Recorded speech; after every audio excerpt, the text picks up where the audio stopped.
Let me ask you something, gentlemen. Have you ever wondered why certain things in the bedroom get labeled as forbidden? Maybe you've heard whispers from culture, religion, or just the loudest voices online saying, don't do that, that's off limits. And yet, deep down, you and your partner might be curious. Now, here's the real question. What if some of those so-called forbidden techniques weren't wrong at all, but instead, when handled with trust and respect, could unlock incredible levels of pleasure? The kind of pleasure that makes her crave you, beg you not to stop, and bond more deeply with you afterward. By the way, before we go further, I'd love to know where you're watching from. Drop it in the comments below. It's always amazing to see how far this community reaches around the world. And while you're there, make sure to hit like and subscribe so you don't miss any of these science-based, doctor-approved tips. Here's the clinical truth. From my chair as a urologist, when there's explicit consent, trust, and clear boundaries, a few once taboo techniques can safely awaken parts of the nervous system that everyday touch never reaches. They're not about disrespect, they're not about domination without care, they're about intentionally creating sensation, tension, and release inside a safe container that you and your partner design together. And biologically, these techniques recruit nerves like the pudendal and trigeminal branches, activate receptors in skin and fascia, and send ripples of arousal throughout her body. Emotionally, they allow her to feel seen, celebrated, even set free from the polite walls she carries all day. And practically, they make intimacy exciting again, fresh, playful, and unforgettable. For those who are new here, my name is Dr. Joclyn Carter. I'm a practicing urologist with 5 years of clinical experience helping men and couples navigate sexual health with dignity and science.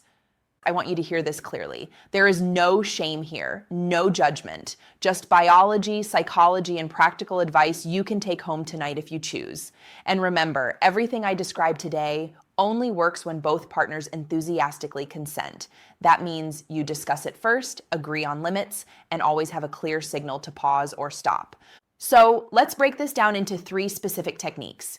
Each one may sound forbidden at first glance, but when done with care, it can make her crave more of you. Let's count them down. Technique number 1, name play, upgraded dirty talk. Think of this as dirty talk with a doctorate. Many women spend their entire lives being polite, pleasing, and restrained. But in a trusted sexual frame, using pre-agreed words can give her explicit permission to let go. And that, gentlemen, is powerful. Biology. Hearing certain words in the middle of arousal fires up her limbic system, the brain's emotional and reward center. Pair those words with breath on her skin and you're activating multiple sensory pathways at once. Emotionally, it's not about insult, it's about recognition. You're telling her, I see your hunger and I love it. That affirmation can feel liberating. Practically, don't improvise. Beforehand, ask, are there words that excite you? Any that are off limits? Write them down. Then, in the moment, speak them at the precise instant her body is already saying yes. When she's arching, gripping, pulsing, that's when language locks into sensation. If you're unsure, stick to observational praise, that shiver, that sound, that grip. Trust me, she'll feel celebrated, not degraded. Technique number 2, rhythmic spanking, the science of sensory waves.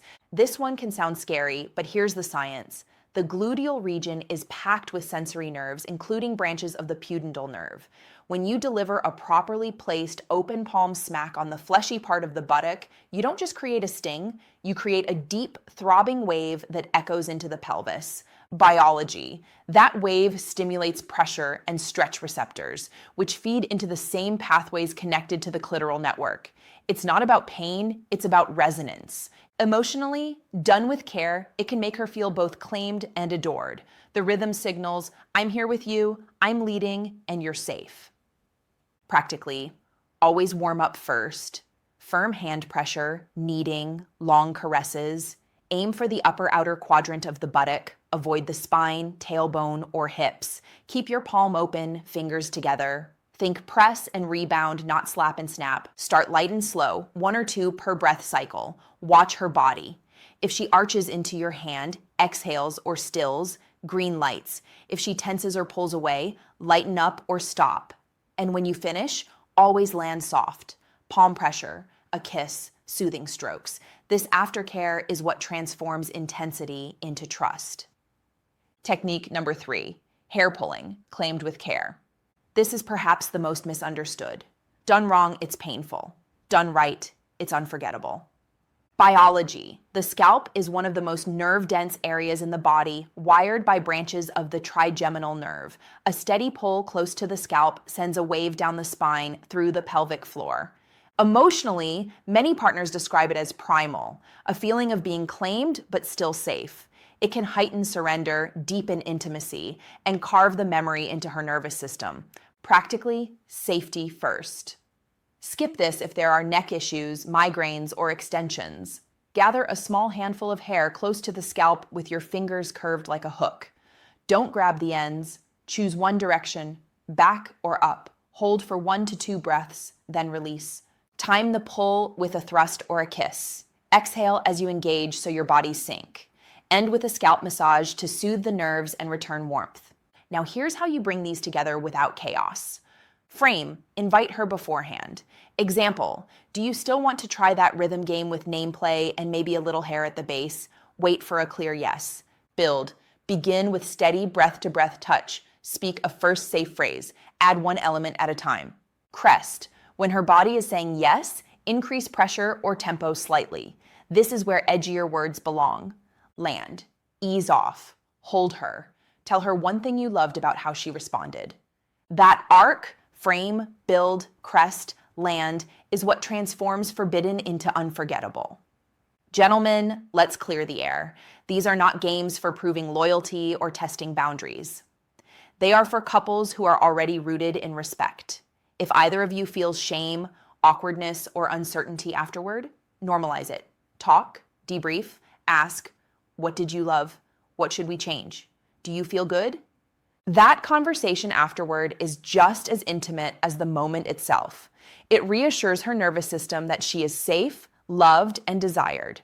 And it reassures you that you're growing together, not apart. So here's my final message to you. Age does not mean the end of exploration. In fact, as we mature, what our partners crave is not wild performance, but attentive play. The kind where every yes is honored, every no respected, and every boundary becomes a canvas for deeper connection. If you take one thing away from this video, let it be this. Your best sex is not behind you. It's ahead of you, designed moment by moment with the woman you love. If this resonated with you, hit that like button, share it with a friend who might need it, and subscribe so you never miss these honest, science-based conversations. And I'd love to hear in the comments, which of these 3 techniques sparked the most curiosity for you? Gentle smile. Remember, small changes create big freedom. You're not crossing a line, you're drawing one together.